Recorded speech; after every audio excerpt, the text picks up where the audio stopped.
Olá, pessoal! Saudações a todos! Sejam muito bem-vindos à Moquenesa Linear do Nicódia de Ampango, Encontros de Arte e Pensamento, terceiro encontro de Língua, Arte e Pensamento do Centro de Estudos Literários Angolanos, CELA, que tem como tema, nessa edição, Em que língua pensamos, falamos e escrevemos? Oralidades, filosofias e literaturas.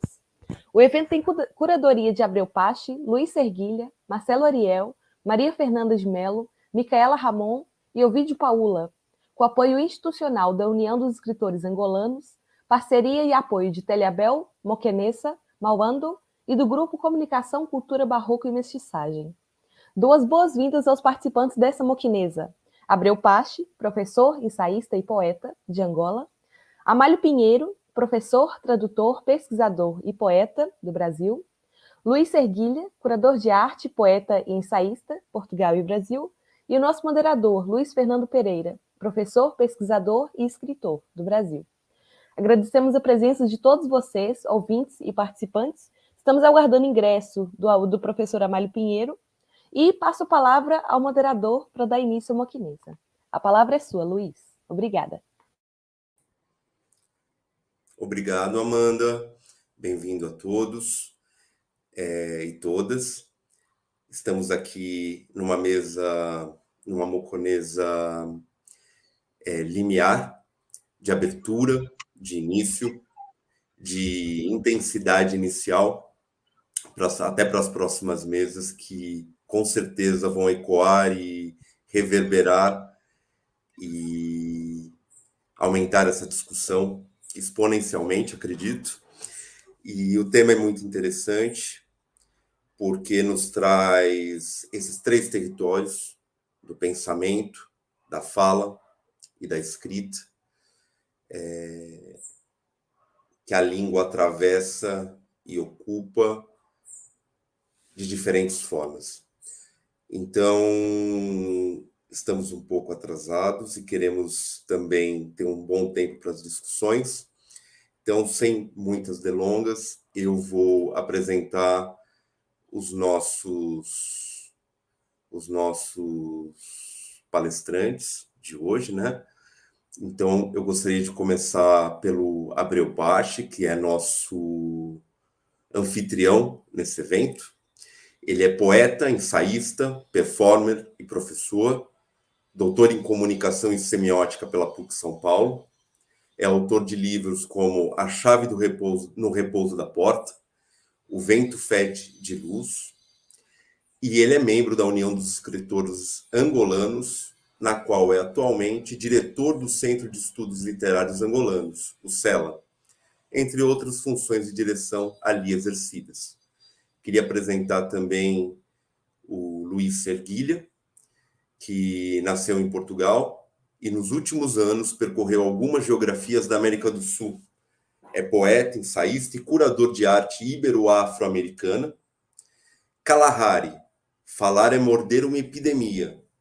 A Atriz, O Palco do Esquecimento e do Vazio, e Amartia são os títulos dos seus livros mais recentes. Os seus ensaios criativos envolvem os atractores estranhos que atravessam corpo, arte, pensamento, leitura, poesia.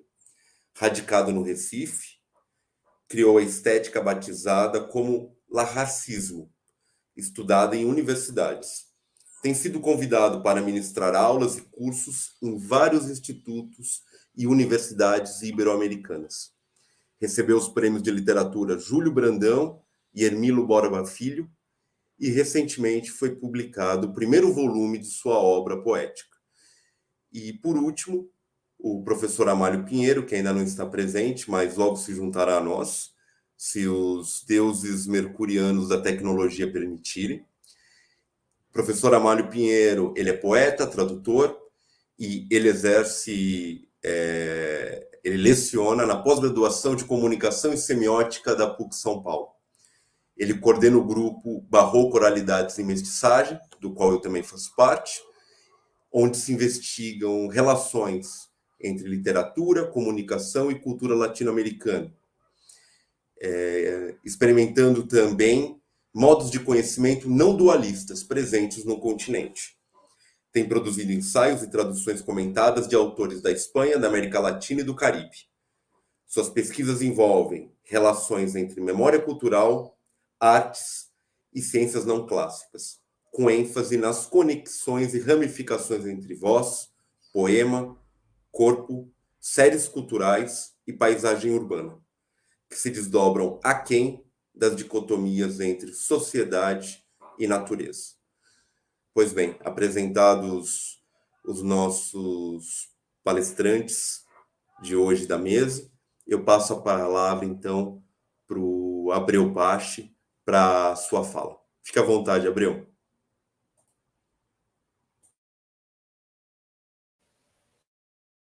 Está sem áudio, Abreu.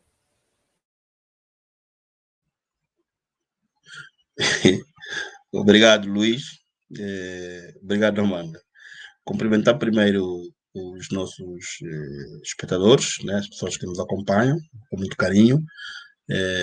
Saudar o Luís, meu colega lá do grupo de estudos Barroco e Mestiçagem e moderador da mesa, o Luís Erguilha, um amigo de muitas partilhas, né, durante esses últimos anos, e o professor Amálio Pinheiro, amigo também, e temos estado, no fundo, a trabalhar no domínio daquilo que ele vem desenvolvendo a nível de pesquisa. Sobre o tema, as oralidades, o que na verdade vem me orientando é precisamente os discursos institucionalizados e a construção dos sujeitos. Os discursos institucionalizados surgem, sobretudo em territórios como os nossos, por via da ação colonial, por um lado, e por outro lado, também a forma como as próprias sociedades tradicionais ou tribais, como nós podemos designar, se foram organizando, né? Em que os sujeitos, outras pessoas foram se tornando sujeitas a regras que as próprias instituições impunham. Até aí, nós podemos compreender que o homem buscava formas de construir práticas e processos que pudessem lhe orientar para a vida e por dois sentidos. Até então chegar um outro elemento que acentua e acrescenta um grau de complexidade nos nossos territórios. Primeiro, a forma como vamos configurar os territórios, a forma como vamos organizar o território, a forma como vamos definir a língua, do ponto de vista institucional, que deve orientar todos os nossos processos e a prática, e a forma como nos pensamos na cultura. E, ao olhar para isso, o que fui percebendo é que todas as formas de organização do conhecimento, todas as formas de organização do saber, estavam tecnicamente deslocadas do conhecimento que eu tinha, daquilo que os lugares onde eu estava produziam como realidades, como práticas. Claro que eu não conseguia encontrar formas de poder explicar e compreender isso, senão fazer o esforço de me tornar naquilo que as instituições, naquilo que os lugares hegemônicos construíram como forma de ser Estado. Então percebi que a escola, as próprias formas de construir os discursos artísticos, e a forma de estar na arte, a forma de criar afetos, foram precisamente afetados e vigiados por força dessas instituições, ou pela força dessas instituições. Daí, ir me sentindo as lentas invasões, as lentas invasões que se vão manifestar tecnicamente na forma como nós temos que construir as paixões, na forma como temos que compreender a literatura como fenómeno de comunicação e na forma como tínhamos que, no fundo, construir a visão do mundo, escapando, a partir desse olhar, muitos elementos que nós víamos, nos assistiam, faziam parte e que não entravam nessa pauta. E aí, por curiosidade e necessidade de poder conhecer um pouco mais o fenômeno literário, então fui lendo textos ligados à cultura japonesa, como o haikai, e olhando para a forma como esses textos eram construídos, percebi que os mesmos tinham bases em alinhamentos que estavam tecnicamente relacionados com provérbios. Os provérbios que apareciam não como textos que podíamos considerar artísticos, mas a forma como eles se anunciavam, para muitos casos, não deixavam de ter essas características do texto artístico. Então, o que eu tentava saber e procurar saber era por que é que os estudos literários não contemplavam essa forma de manifestação discursiva, no caso do provérbio.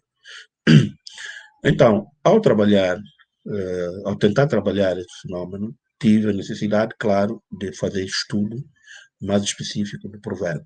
Aí, claro, percebi como é que o provérbio, a partir da língua, se abria para as oralidades.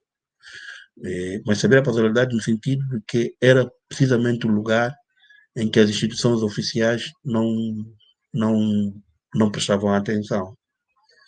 Então, fui vendo o provérbio presente em quase todos os espaços mediáticos urbanos e não urbanos, mas mesmo estando no espaço mediático urbano, nós não dávamos conta que ele estava lá. Ou seja, não dávamos conta exatamente, não tínhamos como provérbio. Tínhamos lá como uma coisa escrita, uma coisa grafada, mas nunca o percebemos desse modo. Entretanto, nós cantávamos, nós que fazemos literatura, nós dançávamos, ou seja, nós construíamos discursos artísticos que a todo modo precisávamos que eles tivessem uma forma própria deles se relacionarem com as forças telúricas do lugar onde nós estávamos. E talvez até, aliás, talvez não, isso foi, de certo modo, um elemento que vai orientar a própria necessidade de a literatura angolana se distanciar daquilo que era a grande literatura, que é a literatura portuguesa. Se nós considerarmos que essa literatura era um ramo daquilo que se poderia chamar de literatura portuguesa, ou que era a literatura portuguesa, a partir dos tentáculos coloniais.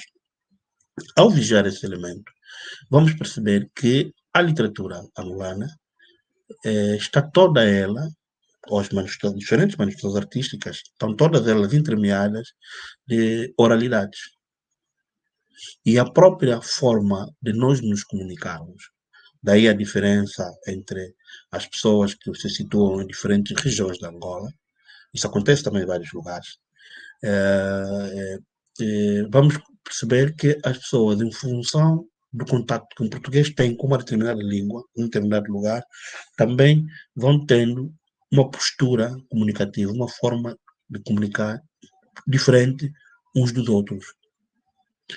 Mas o que nós vamos perceber é que o esforço que nós vamos fazer ao entrar para a sala de aulas não é o de abordarmos um estudante que vem para nós o entendermos a partir da sua performance comunicativa, mas sim de quer dizer, ignorarmos aquilo que ele traz como potência comunicativa e construirmos um outro lugar onde ele pudesse se comunicar, um outro lugar onde ele pudesse falar, a partir, claro, de regras rígidas, fechadinhas, né?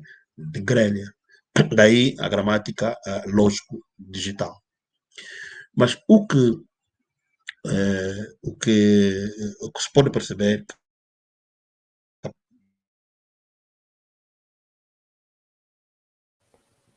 Pessoal, acho que o Abreu teve algum probleminha de conexão.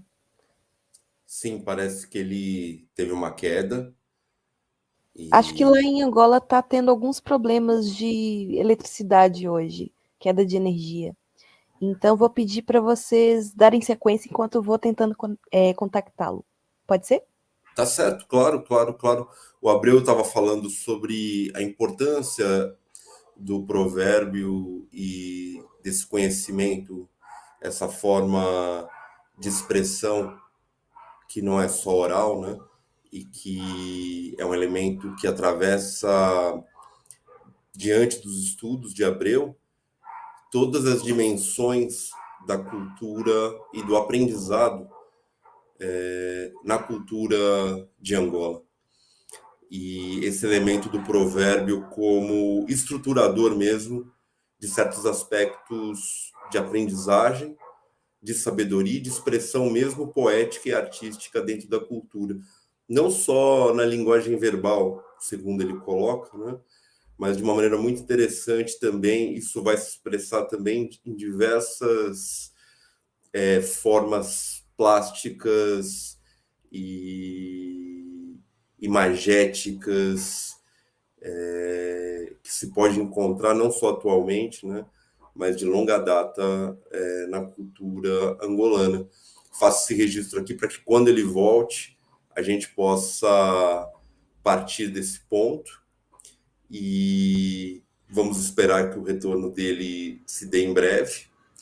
E enquanto isso, eu vou, se o Luiz Serguilha não se importar, eu vou passar a palavra para ele, para que ele possa comentar, talvez, um pouco disso do que o Abreu estava falando, ou então já começar a sua fala. Depois, quando o Abreu voltar, a gente pode depois fazer uma conversa entre todos nós. Bem, estão escutando bem? Muito bem. Eu posso reforçar um pouco um pouco o que é que o Abreu estava a dizer, espero que ele volte, e relembrando a força do expressivo, não é? Porque ele fez-me levou-me para as expressões, o que é que são expressões, o que é essa força do expressivo, não é? Que as expressões atravessam a leitura, né? Ou a escrita, né? E transmutam a invisibilidade, impossíveis forças sensíveis do visível, não é? Portanto, essa força que ele traz, conceptual dos provérbios, tem a ver também com essa força espiritual produtora de um tempo, mas um tempo não cronológico, né? um tempo em descontinuidade, como nos disse o Michel Foucault. Esse tempo em que há uma força, né? São forças expressivas que fazem para o leitor ou o escritor a sentir as expressuras imanentes do mundo. Esses conceitos que o Abreu intensificou à volta da problemática do provérbio, eu acho que ele capturou contradições, ele capturou paradoxalidades com uma miríade de pontos de vista entrelaçados noutros pontos de vista que existiam, mas que potencializou simultaneamente a diferenciação dentro de uma abertura a um real que é representável. Eu relembro aqui o Leibniz, não é? Nas Mônadas, eu falava com o Abreu que os provérbios têm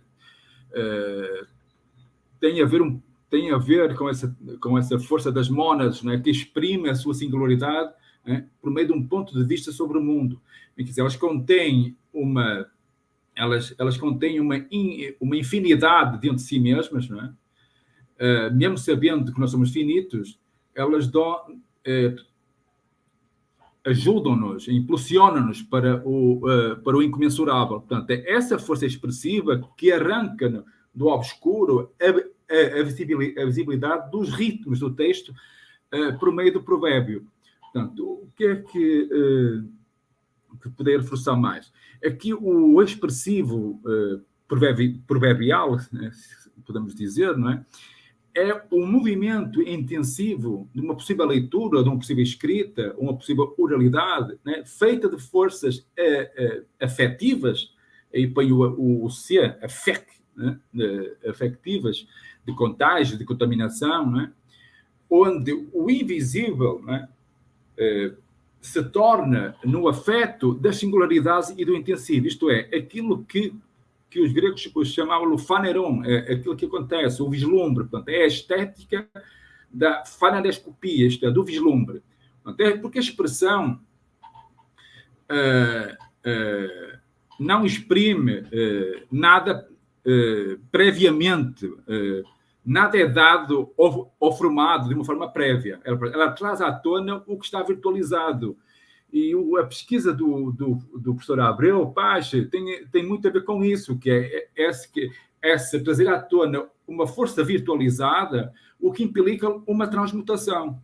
E essa transmutação está ligada à afirmação da singularidade. Portanto, o movimento eu relembro o filósofo português José Gil, um dos grandes filósofos da atualidade, em que ele nos diz que o movimento de exprimir faz-o expressado dentro da leitura ou de uma escrita uma singularidade. Portanto, a singularidade que atravessa a leitura do provérbio é o modo acontecimental de nós mesmos. Para quê? Para que nós sejamos ativos, criativos e, simultaneamente, intensificar essa potência de existir, mas por meio de quê? Por meio de tendências não atualizadas.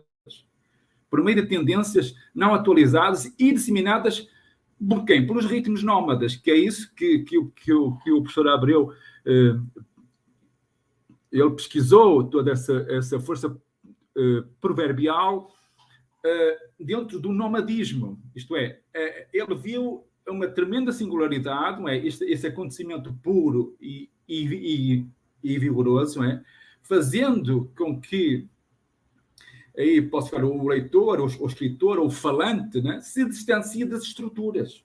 Quer dizer, é um combate às estruturas. Né?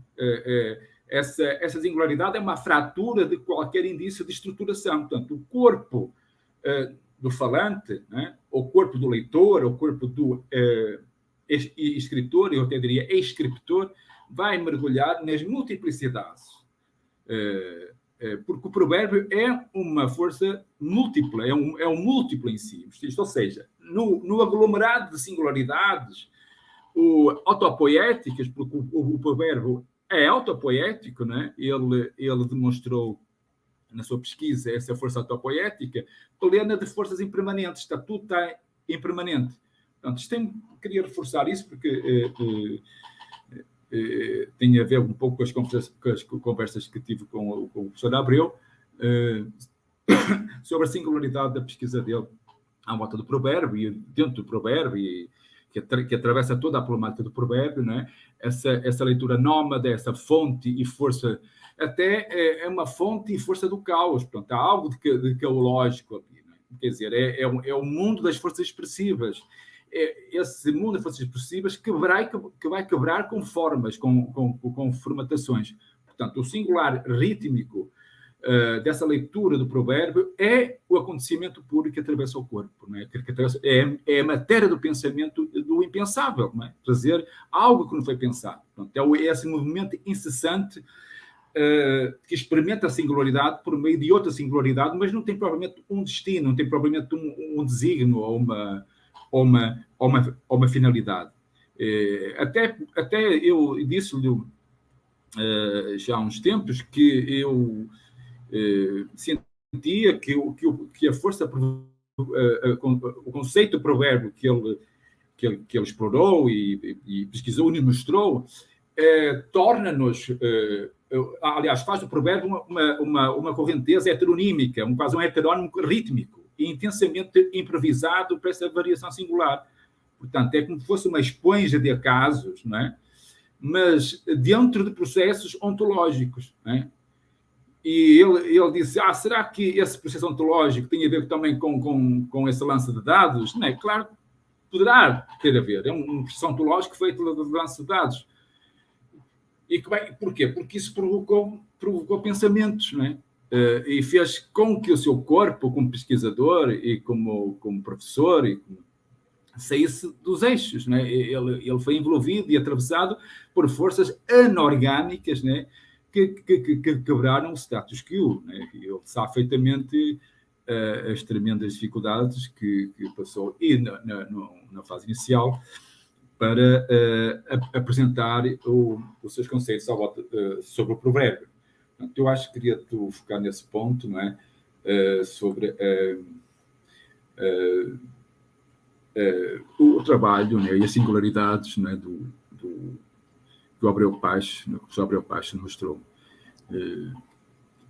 Muito bom. É isso, é pena, não sei se ele pode dizer mais alguma coisa sobre isso.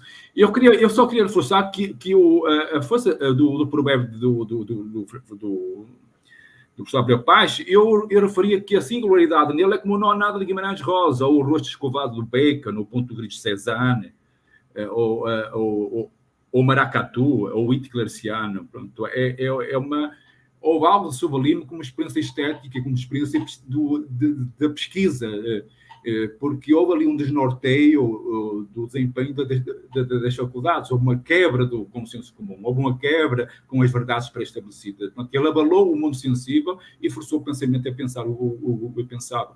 Portanto, eu queria tocar nesse ponto, não é? Não, muito bem colocado, Luiz. Essa potência do provérbio, né? Esse elemento intensivo. E eu acho que agora o Abreu conseguiu voltar. Eu acho que ele conseguiu voltar. Ele estava naquele ponto sobre as questões de aprendizado, né, relacionadas ao provérbio. Então, Abreu, que bom que você voltou. E, por favor, pode continuar a sua fala.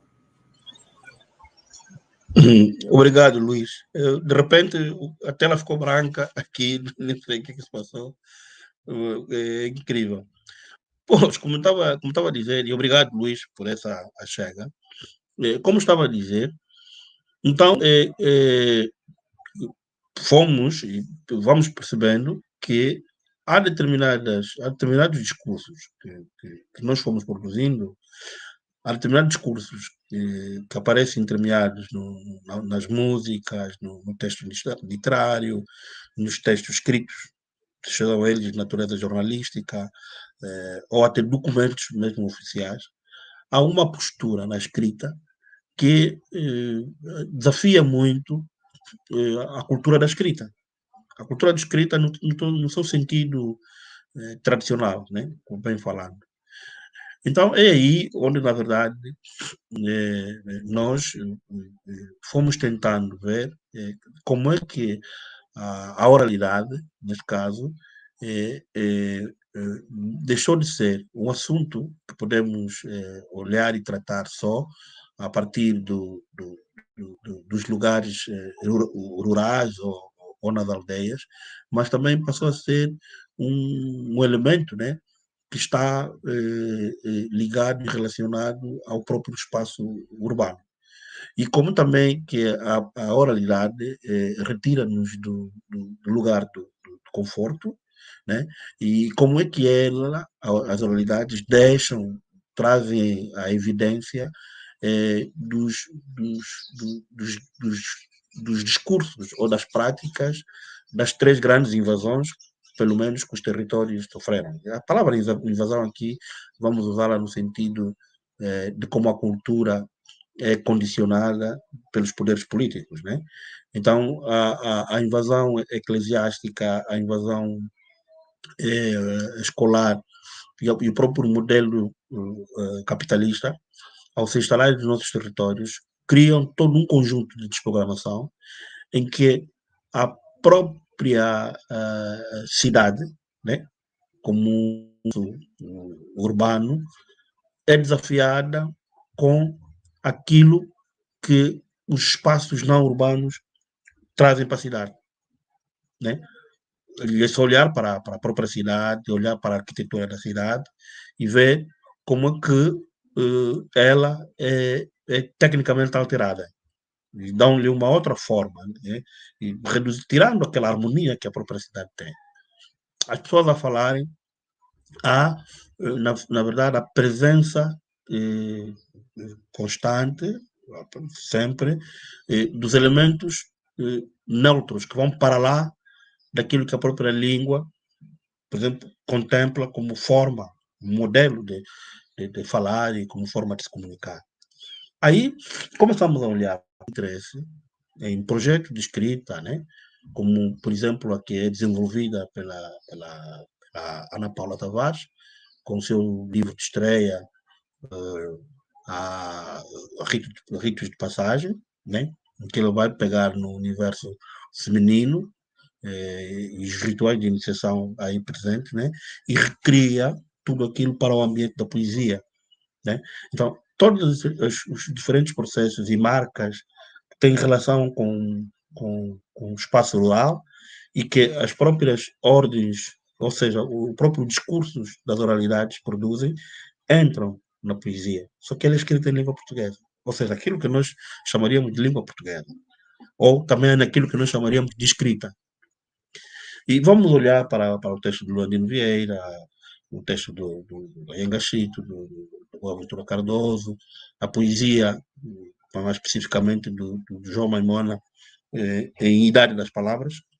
Há um interessante estudo que é desenvolvido pelo José Luís Garcia, né? O próprio André da Silva Feijó. Há um jovem também que estava aqui conosco na mesa de abertura, que é o David Capelenguela, tem também um percurso, e o Ovídio Paula também, que é nosso colega aqui no coisa. Tem percurso de escrita, exercício de escrita, o Onjaque, né? O Onjaque que vai pegar os falares, quer dizer, veja isso sendo escrito, os falares assim, não convencionais, os falares dos bairros, o falar periférico, né? E traz para o discurso dele de escrita. Todas essas marcas, mesmo em Agalusa nós notamos isso, todas essas marcas vão conferir à oralidade a força ou a matriz que a academias e as instituições do poder, como as que instituem os valores que as artes têm e as próprias políticas de Estado, dificilmente contemplam e olham e prestem atenção. Daí surgir alguém que representa o poder e dizer que não, nós devemos reforçar as medidas para o ensino da língua portuguesa, das línguas estrangeiras, porque um bom quadro só será se falar bem a língua portuguesa, ou inglês, ou francês, por exemplo.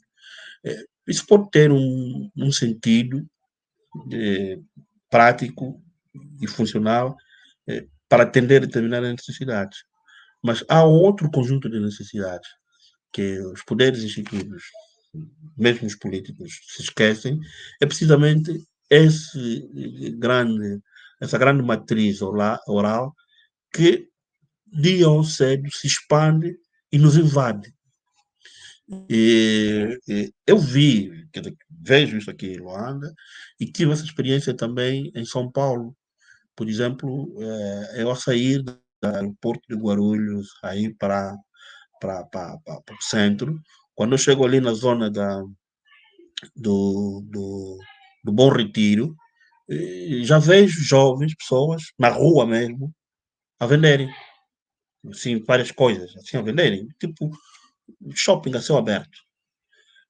E depois é todo um conjunto de discurso que acompanha essa prática de vender, que eles vão e invadem a rua, lá onde os carros devem circular, eles já partilham o espaço com os próprios carros, alterando a própria ordem de circulação.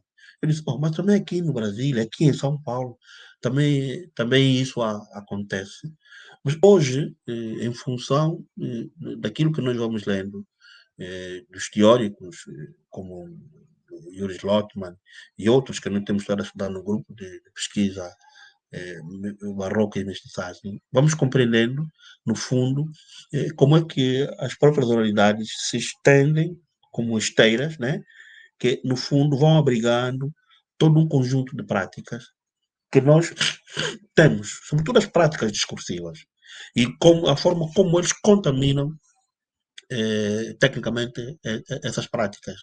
E a necessidade ou o interesse que nós tivemos em criar esse evento, na verdade, era para vermos, no fundo, o que é que os outros, ou para partilhar com os outros, aquilo que as oralidades podem ou representam em termos de desafios para o conhecimento, né? Uma vez que o Edgar Morin já dizia que o desafio do século XXI é de interligar conhecimentos. Então, como é que aqueles elementos que foram abandonados, como é que aqueles elementos que ficaram no arrefecimento, como é que aqueles elementos que fazem parte da cultura do erro devem ser reaproveitados, reinterpretados, relidos, né, para podermos nos compreendermos nos diferentes processos que nos vão construindo, termos de saber. Essa era a ideia que eu tinha partida para esse encontro. E obrigado, Luís, por me dar a oportunidade de terminar a ideia que tinha. Obrigado. Obrigado, Abreu. O importante é que você voltou e que conseguiu trazer para a gente um pouco mais desse raciocínio importante que você estava desenvolvendo. Então, eu vou passar agora a palavra para o Luiz Serguilha, que, por favor, pode ficar à vontade para desenvolver aí o seu pensamento. Ora bem, vou lá se consigo. Um grande abraço a todos e a todas e muito obrigado por estarem connosco, não é? E neste caleidoscópico, no que eu chamo de caleidoscópio conceptual, não é? Que envolve oralidades, línguas, literaturas, pensamento. Eu começo por quero afirmar, tento-vos dizer alguma coisa que tenha a ver com a língua. Eu acho que vou focar sobre a problemática da língua e o poema, e a língua, a poesia. E, como nos diz o filósofo José Gil, a respiração é o ritmo, mas não tem sentido. A voz não é respiração, e a voz não é respiração e desaparece nas escritas. A voz materializa-se na oralidade. A voz envolve o sentido, intensifica, isto é, a voz transmuta-se na matéria do sentido. Portanto, a voz envolve o sentido, intensifica-o e transmuta-se na matéria do sentido. Será, digamos, esta plasticidade conceptual que me impulsionará a dizer-vos algo. Portanto, o poeta gera uma escripta. Quando falo aqui em escripta, essa superfície, né?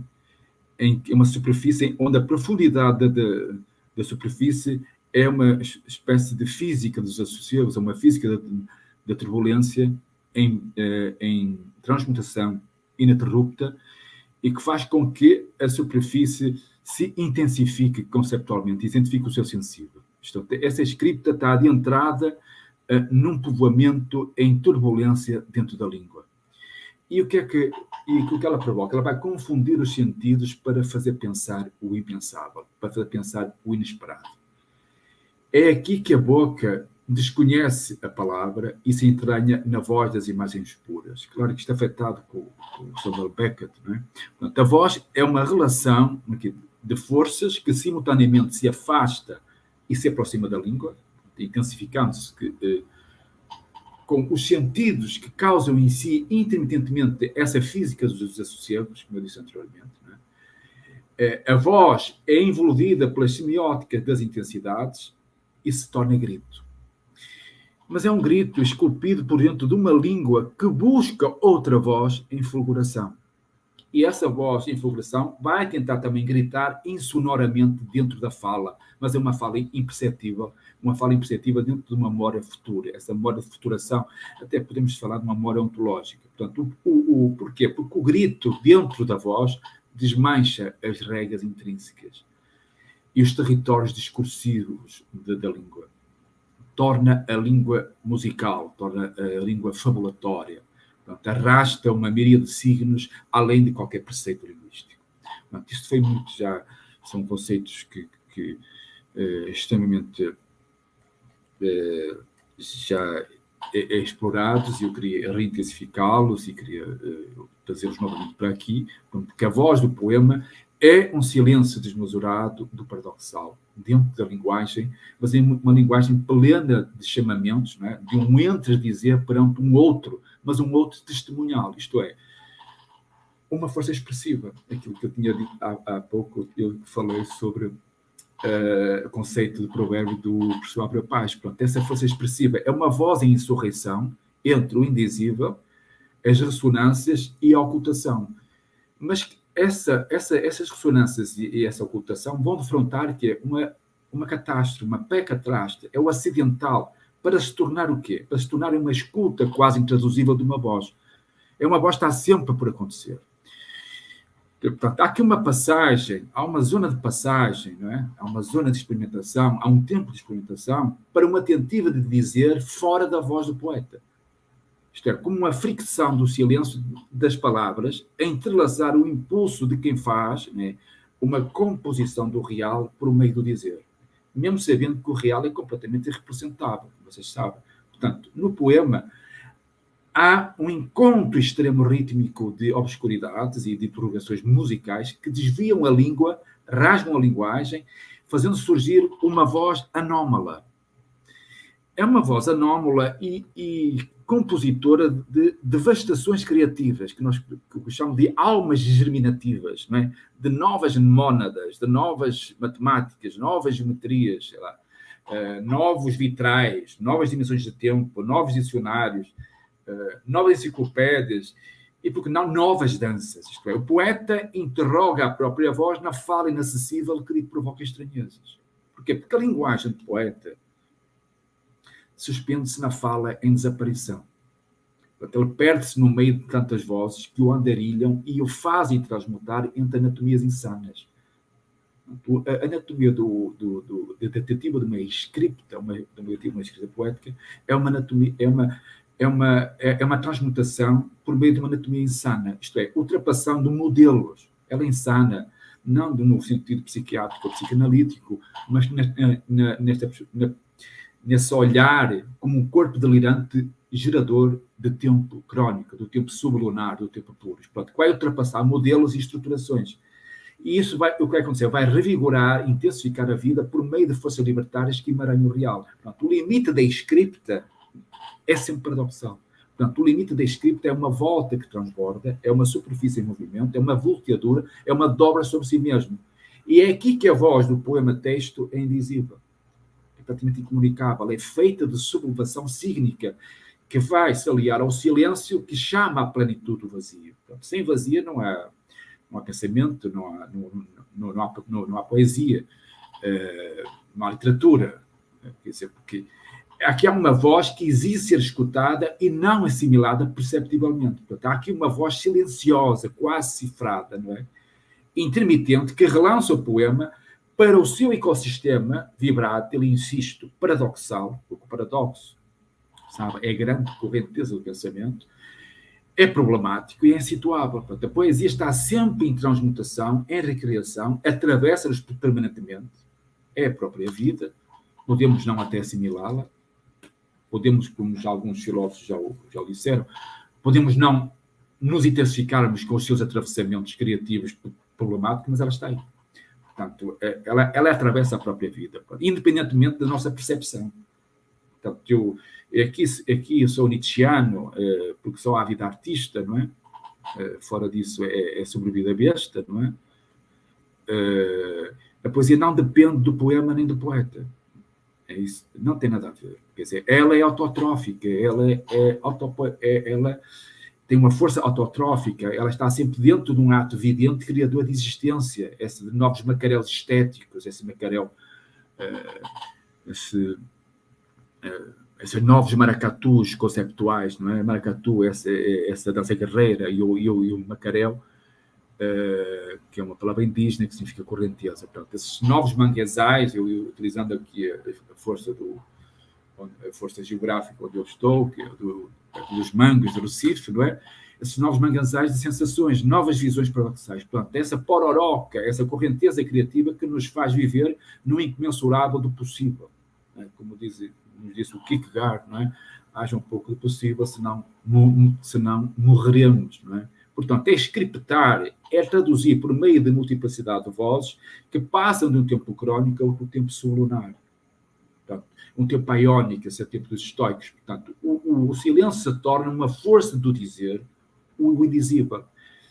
E nesta correnteza, o poeta, por vezes, perde a fala e a linguagem porque há uma desaparição do sensório motor. Portanto, há uma desaparição.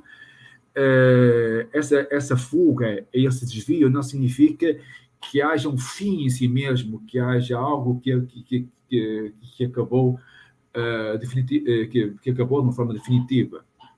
Mas é uma correnteza obscura, complexa, incompreensível e problemática. É isso que é existir. Ou seja, a scriptar torna-se um desvio e um afastamento da própria escrita por meio de uma pré-catástrofe linguística, isto é, de uma estranheza sígnica, onde surgirá uma musicalidade do improvável, um ritmo paradoxal, uma dança do insituável, uma força do imperceptível.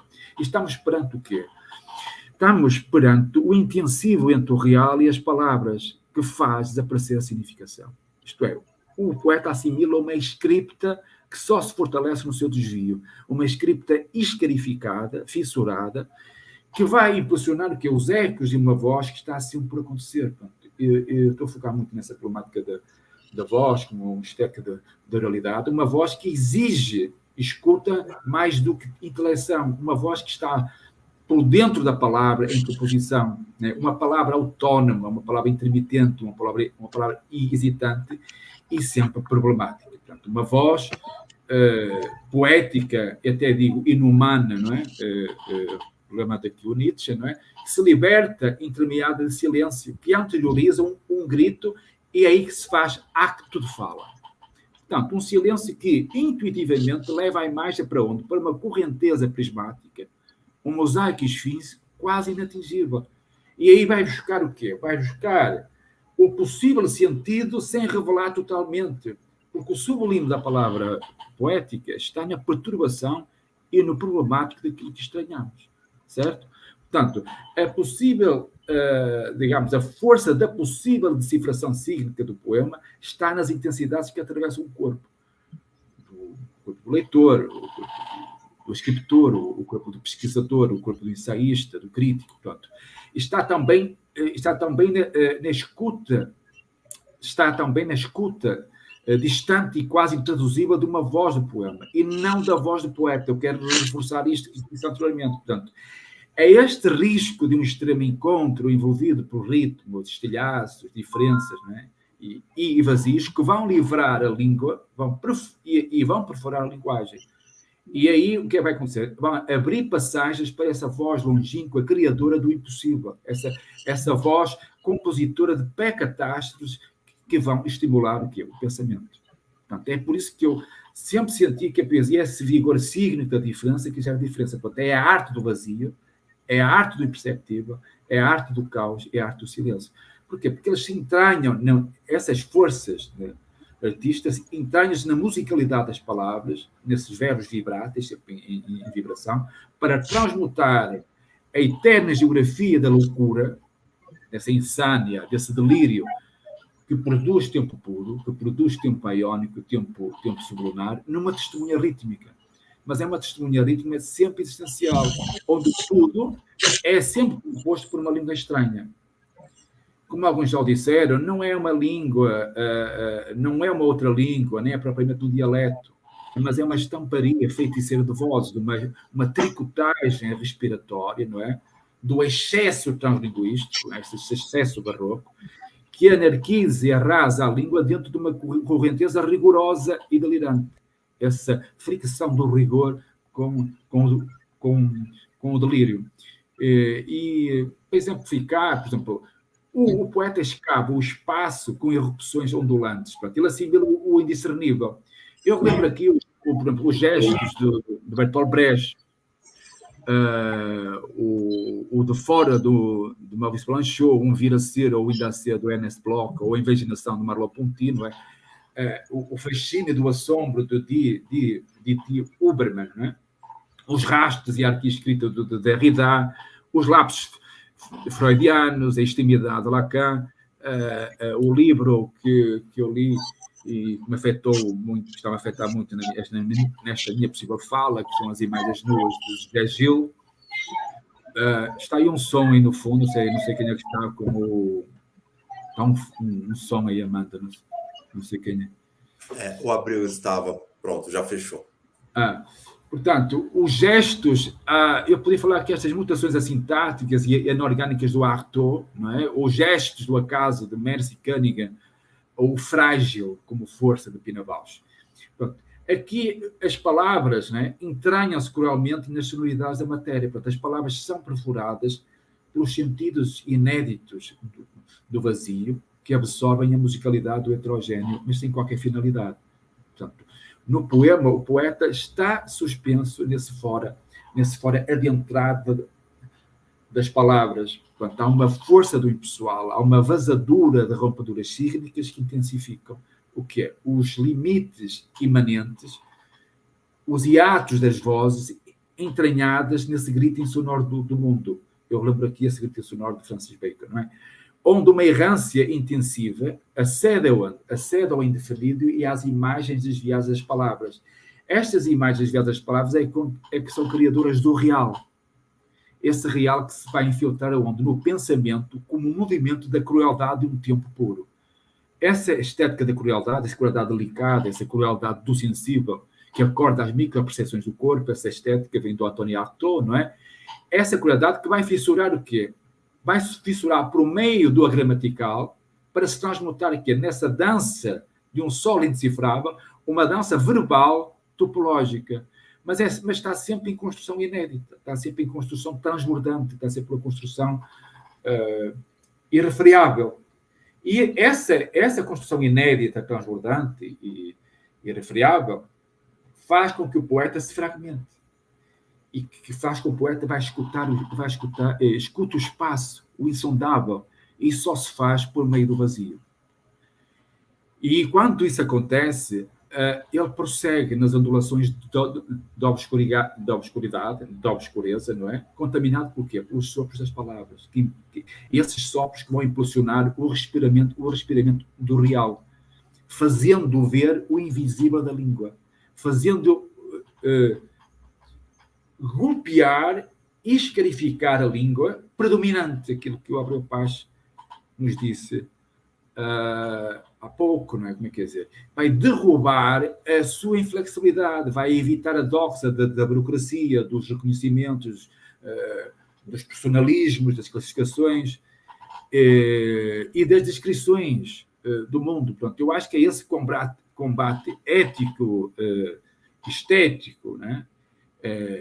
Que faz com que o poeta exalte a ressurreição das línguas, a reaparição das línguas, coloca as palavras e a língua em risco dentro desse devir assintático que nunca se completa. Por que não se completa? Porque está fora de qualquer reconhecimento. Não há sucesso na literatura, não há sucesso na arte, não há reconhecimento, porque a literatura, a arte, né? A língua são sempre forças de problematização constante.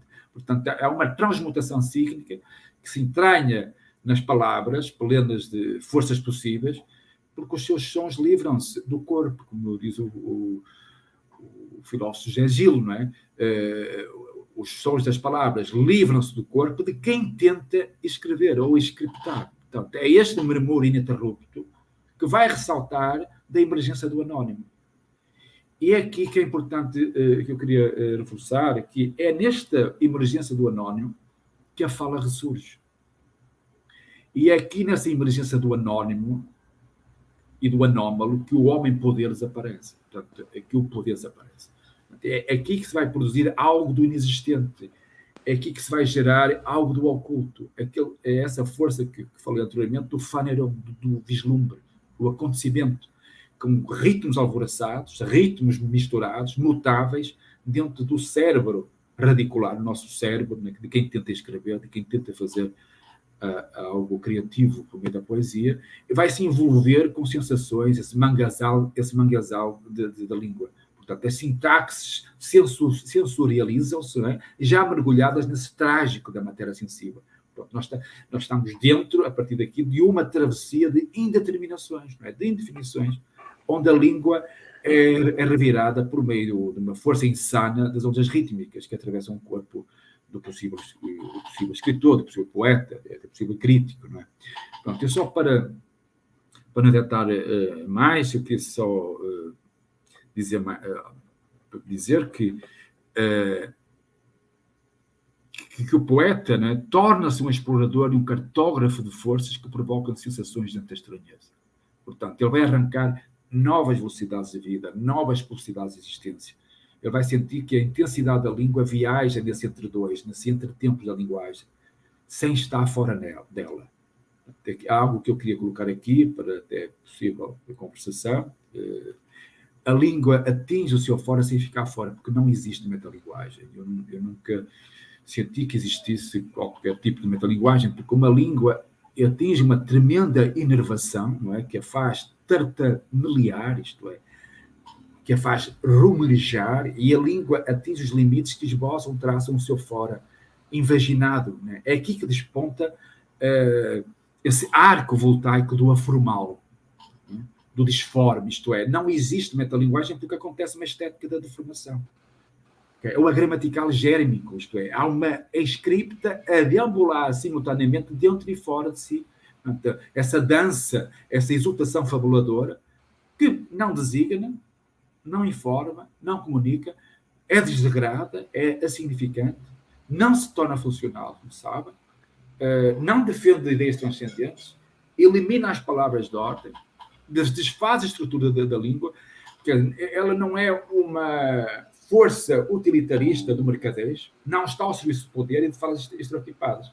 Portanto, o que eu quero, para terminar, o que eu sinto, e se o professor Abreu Paes e o professor Luís e quem estão connosco hoje poderem intensificar este conceito, é que eu sinto que a linguagem não se sustenta a si mesma, ela não tem um fim em si mesma, não há intransitividade da língua criativa, portanto, há uma correnteza vital e assintática, não é? Onde a linguagem sofre tremendas mutações permanentemente, portanto, ela deixa de ser representativa para dizer o indizível e revelar a vitalidade do obscuro e do oculto, portanto, é uma vida que não pode ser reconhecida, nem identificada, é sempre uma zona intrusiva. Eu até utilizo essa estética do Lahar, que é um Lahar, portanto, que é uma força de cartografa o mundo com o que não aconteceu e com tudo aquilo que está em fuga. Portanto, é uma força sígnica que se estiliza por meio de desvios animalizantes para resvalar no impossível, nessa histeria que é produtora do tempo, não é? Envolvendo essa fuga feminina da língua no corpo, esse corpo que exige o sublime da inversão. Essas claridades dentro dos golpes das transparências, relembrando o Tarkovsky, né? Esse vitral, onde uma voz de muitas vozes sobrevém na sua própria desaparição, que lança a vida para a errância e para o avesso da linguagem. Lança para o avesso da linguagem porquê? Porque se adentra nas expressões, e expressões que libertam forças de um fora gramatical. Então, eu acho que era, para começarmos, tem que haver várias interrogações, várias dúvidas, várias hesitações, para nós conversarmos, não é? Acho que é isso. Fico aí pelos avessos das palavras, não é? Essas sonoridades, essas entonações, essas novas maneiras de mergulhar no mundo, que se faz pelo avesso das palavras, como dizia o Novarina, essa fala auscultada fora da visão, porque exige uma autonomia, E essa fala só se torna ato de fala do corpo do poeta porque é já uma imagem sonora com sentidos inéditos. Pronto, é uma disjunção entre imagens sonoras. São estes ritmos fabulares, envolvidos por expressões que eu tentei, vou dizer, não é? Essa geografia é afetiva, é envolvida por talvez seja uma espécie de falado musical, não sei. Vamos conversar. Muito obrigado. Obrigado nós, pela fala, pela musicalidade dos conceitos e das ideias. Na linha do que você disse, acredito sempre que essa linguagem, que não é a constante, né?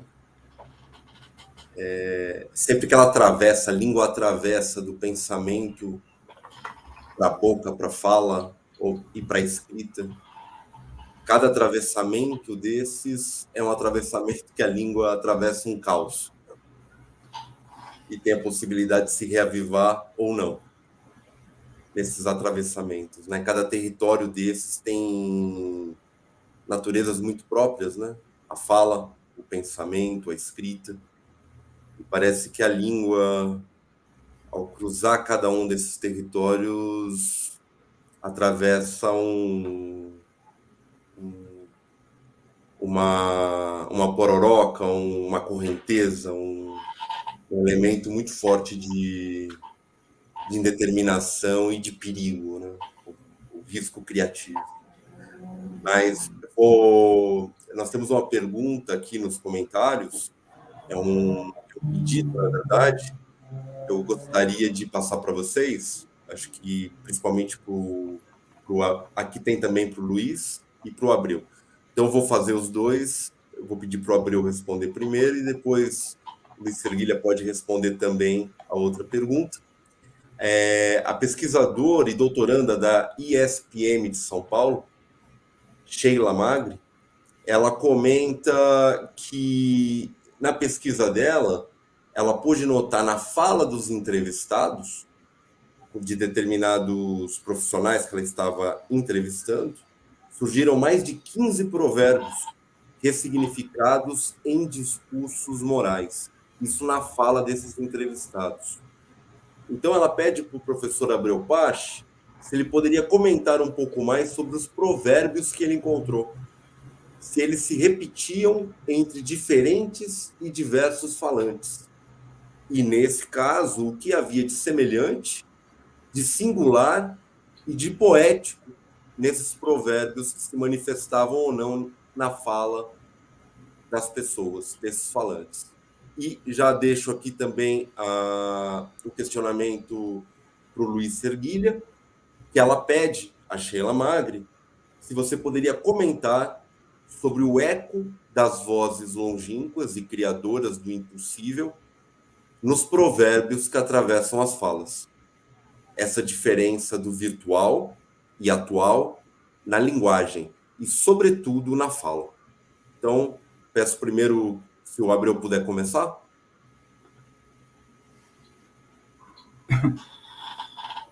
Microfone, Abreu, por gentileza. Vou tentar a sorte, porque aqui os deuses da tecnologia não estão comigo, não. É incrível isso. Sheila, obrigado e cumprimentos. Na verdade, o trabalho que eu fiz com os provérbios não se fixaram só na fala, embora a fala também seja um componente, né, um elemento. E nós, na verdade, quando falamos, quando nos comunicamos, esse elemento que a Sheila notou nos falantes está presente em quem apresenta o noticiário, né, telejornal, quem apresenta o noticiário da rádio, quem dirige um programa ou televisão, rádio, nos textos escritos, né, de modo geral, como eu disse há pouco, o provérbio está lá, intermeado.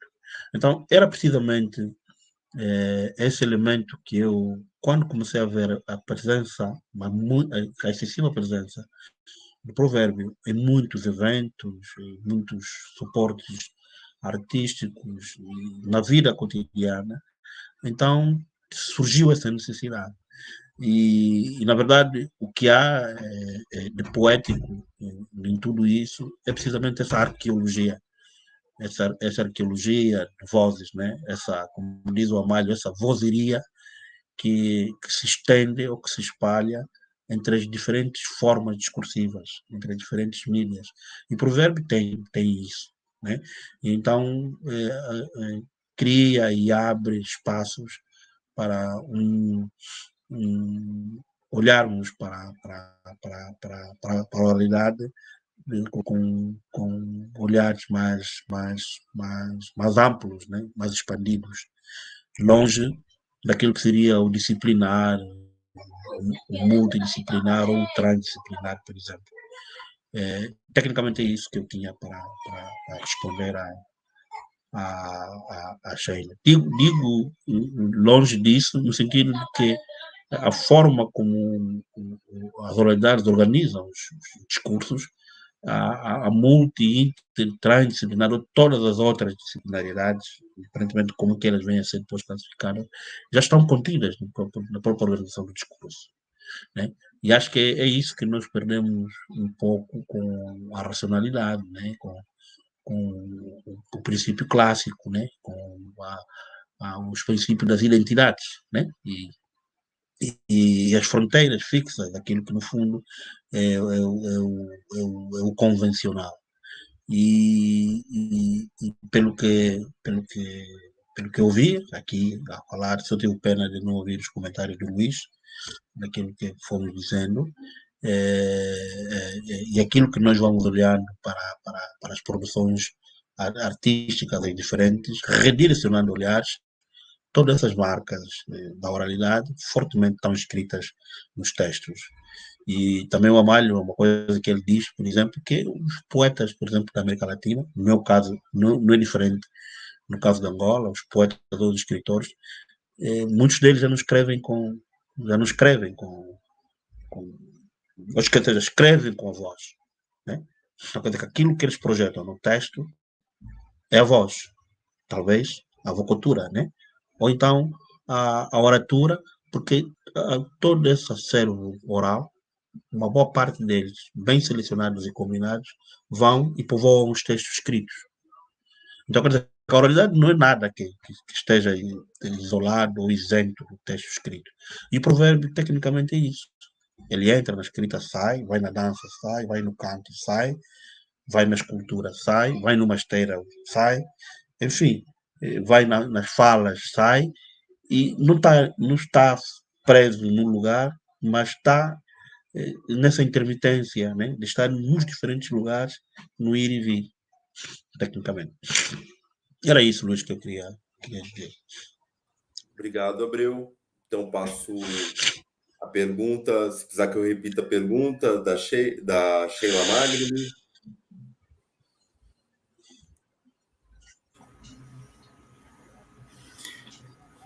Certo.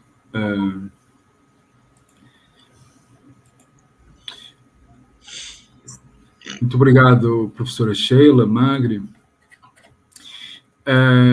E relembro, quero reforçar mais uma vez aqui o Valéry Nobarina, não é? A fala surge por meio de uma escavação sísmica do mundo, isto é, para ele a fala acontece dentro da visão do sangue. E o corpo do poeta, né, é isto a referir a fala do poeta, vai assimilar aquele grito insonoro que eu falei anteriormente, os gritos insonoros que não existem, que existem na sua fala, isto é, e essa fala não faz comentários, ela não opina, ela não é um fantasma do real. A fala é, sobretudo, uma tremenda escuta que se faz ato de fala por meio dessa escavação sísmica do mundo. Portanto, a fala, no fundo, é uma força do vazio. Sem vazio não há fala. Essa fala que que se afasta, não é? Que às vezes essa gíria de falastrão, não é? Pronto, a fala é uma força do vazio onde o criativo bate no heterogéneo sem finalidade. Pronto, a fala envolve o impensável do pensamento e golpeia a matéria. E vai conectar-se novamente à linguagem e ao corpo do poeta, que já é escarificado por quê? Pelos esses espelhos sem fundo dos signos. Aqui faço uma ligação, faço uma conexão com os movimentos dos libertinos, os movimentos dos insanos, onde nada acontece fora da voz, fora dessa fala, que o Abreu falou. Portanto, essa força construtora do tempo, que é a fala, essa esponja movente que no aparente pouso da matéria, não é? Ela torna-se uma tremenda interrogação dentro do poema. Por quê? Porque a fala, os liames da fala, são atravessados por uma escuta do real. Essa escuta do real que faz da visão do corpo do poeta outro ritmo falante, mas um ritmo falante em transmutação inomeável. Ele não nomeia. É por isso que a fala, quando interroga o poeta, ela interroga sempre no insondável. E é aí que torna o poema imprevisível por meio do silêncio, porque a relação da fala com o silêncio vai contaminar, vai ser contaminada por tudo que desconhece, por tudo que não consegue designar. Portanto, cada palavra vai assinalar os sons escondidos, vai escavar o incógnito, essas presenças invisíveis, essa norma dos fragmentos, porque essas zonas de passagem sígnica que atravessam a fala estão sempre em construção viva. É uma construção viva. E nós estamos a perder essa duração afetiva da fala. Isso é notório e cada vez mais, porque essa fala do poeta ou a fala do escritor, do artista, não é? Ela adentra-se estranhamente nas palavras, ela transverte-se no fluido ilocalizável, como diz o Sr. Gil. Portanto, é uma anatomia silenciosa, onde nessa anatomia silenciosa há uma exultação animal. Isto é, ela sobrevém porque há um gesto de fala carregado de vazios no meio da linguagem. Eu forço muito essa problemática do vazio aqui, porque a fala do poeta é sempre uma escavação geológica anónima, é sempre uma miríade de recomeços dentro de uma visão abertamente sanguínea. Essa, como Novarina diz, com a fala dentro da visão do sangue, compreendemos o possível corpo de quem tenta escriptar, escrever ou criticar. Não é? Através dessa visão do sangue, compreendemos e vamos assimilar esses gritos que existem na fala de quem faz diferença. Portanto, o silêncio mais profundo, isso já alguns já disseram, não é? O silêncio mais profundo acontece por meio de uma fala. E a fala ouvida deixa de fazer ver e ser vista. Ela adquire autonomia e quando o ato de fala se torna uma imagem sonora, adquire um novo sentido legível. Portanto, há um filme de imagens e filmes de vozes, há disjunções entre imagens sonoras, tornando puro o ato de fala. Portanto, é uma imagem visual tornada legível. Portanto, a fabulação é essa força do ato de fala. Portanto, a fala é sempre uma fabulação. É isso. Podemos falar mais sobre essa problemática da fala, mas ficava por aí. Muito bem. Agradeço ao Abreu Pache, ao Luiz Serguilha, tanto pela fala quanto pela resposta à professora Sheila Magri. Gostaria de avisar aos participantes e a também quem está nos assistindo que, infelizmente, o professor Amálio Pinheiro teve um problema grave no seu computador, problema técnico grave, e realmente não pôde estar conosco hoje por conta disso. Ele estava aqui, foi desconectado e não conseguiu resolver esse problema. Ele mandou um grande abraço a todos e pediu desculpas e ficou muito sentido de não poder participar aqui do debate junto conosco. Tá bem? Eu acho que as questões levantadas aqui como um limiar, né, esse ponto de intensidade mínimo né, necessário para essa faísca de uma discussão tão ampla que vai ser desdobrada em outras mesas durante todo esse evento. Eu acho que está posta, né? E essa pergunta muito, muito, muito interessante, né? E em que língua pensamos, em que língua falamos, em que língua escrevemos, e que eu também jogo como provocação se a língua em que pensamos, a língua em que falamos e a língua que escrevemos é realmente a mesma língua, né? Será que realmente é essa mesma língua que está em nosso pensamento, que está em nossa fala, que está em nossa escrita, apesar de parecer formalmente que sim, é a mesma língua, né? Mas que tipo de perturbações de um lugar para o outro essa língua não passa, né? Infelizmente, estamos com um horário apertado por conta do pequeno atraso que tivemos. Então, queria agradecer pelas falas. Vamos ter condições de desdobrar mais nesse momento, mas temos mais encontros para acontecer hoje, amanhã, e, se não me engano, até terça, é isso, Abreu? Segunda. Até segunda? Tá bem. Até segunda. Então eu vou agradecer os palestrantes, agradeço também a quem nos assistiu, e passo a palavra, então, para a Amanda, que está aqui dirigindo os nossos trabalhos. Muito obrigado a todos. Muito obrigada, Luiz. Queria agradecer a todos. Pessoal, desculpa, passou uma moto muito barulhenta por aqui, peço desculpa. Gostaria de agradecer a vocês, Abreu, Luiz e Luiz Fernando. Agradecer a todo mundo que nos acompanhou até aqui. Fiquei também muito sentida pela ausência do professor Amálio, mas eu tenho certeza que em breve ele vai estar com a gente participando de alguma das moquinesas, tenho certeza. E agradeço a todo mundo que nos assistiu, nos acompanhou até aqui. Daqui a alguns minutinhos nós vamos dar início à próxima moquinesa. Então, vou pedir para vocês ficarem por aqui, acompanhando o evento através das redes do Cela. Deixo aqui um abraço a todos e uma ótima continuação a todos. Até já!